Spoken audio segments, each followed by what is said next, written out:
There's a moment most people have had at least once.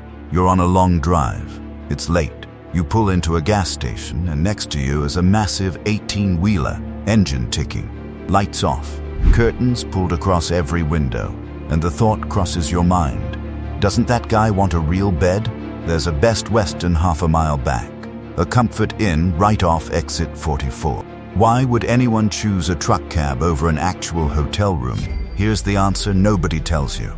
Most of the time, that driver didn't choose. The choice was already made for them, by a law, by a clock, and by a system so precisely designed that the cab isn't a fallback.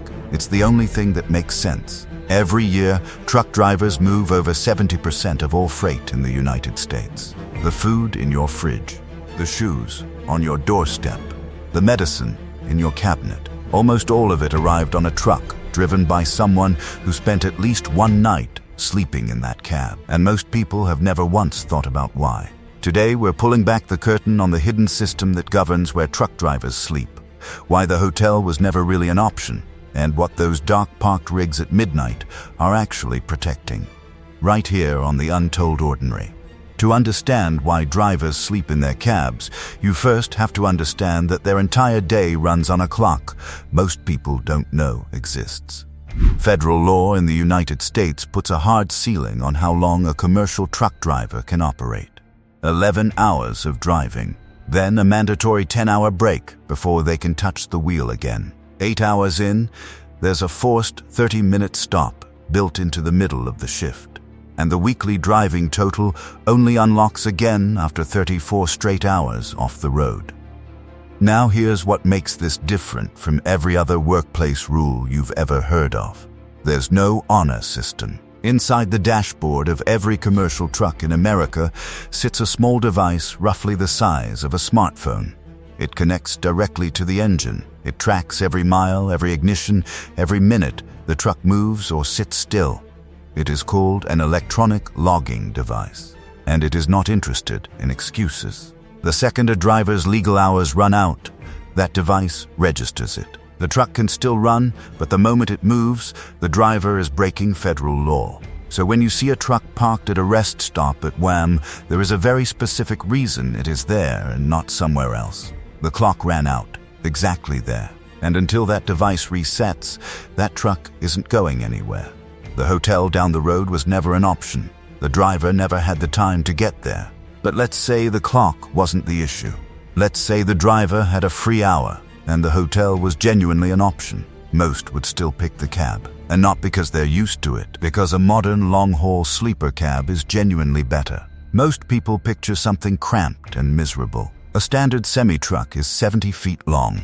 Most hotel parking lots were designed for sedans. Finding a legal space that fits the rig, not in a fire lane, not blocking a loading zone, within walking distance, can take an hour of searching that eats directly into the 10 hours the driver legally needs to rest. Add check-in, a room that smells like someone else's choices, an alarm at 4 a.m. and a building full of strangers. Against that, a bed they already own, a setup that's already theirs, and silence the moment the curtain closes. For most long-haul drivers, the cab isn't what they're stuck with. It's what they'd pick anyway. There's a third reason that goes beyond comfort and beyond the clock. The moment a truck driver accepts a loaded trailer, that cargo becomes their legal responsibility. Cargo theft in the United States is not a small problem. It costs the industry billions of dollars every year. And the people responsible for it are not amateurs. They know the regulations, they know the rest windows, and they target specific trucks at specific stops. A cab with a driver inside it is not an easy target. An empty cab with a note on the dashboard that says back at 7 a.m. is something else entirely.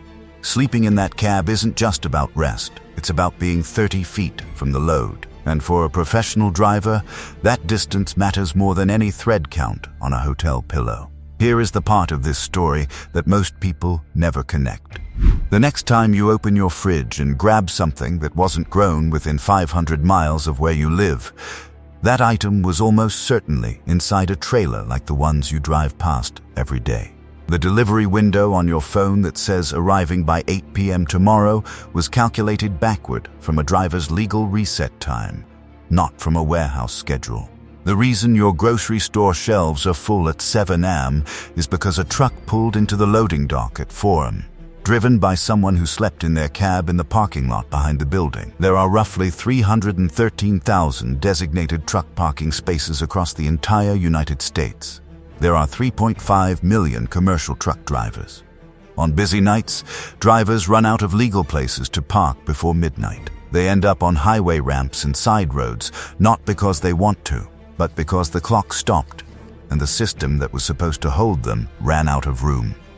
And getting ready to move again before most people have had their first cup of coffee. If this made you think differently about every truck you pass on the highway, give the video a like and share it with someone who has driven past 1,000 truck stops without ever wondering what's really going on inside. And subscribe to the Untold Ordinary for more hidden stories behind the everyday world around us. Thanks for watching, and until next time, keep wondering.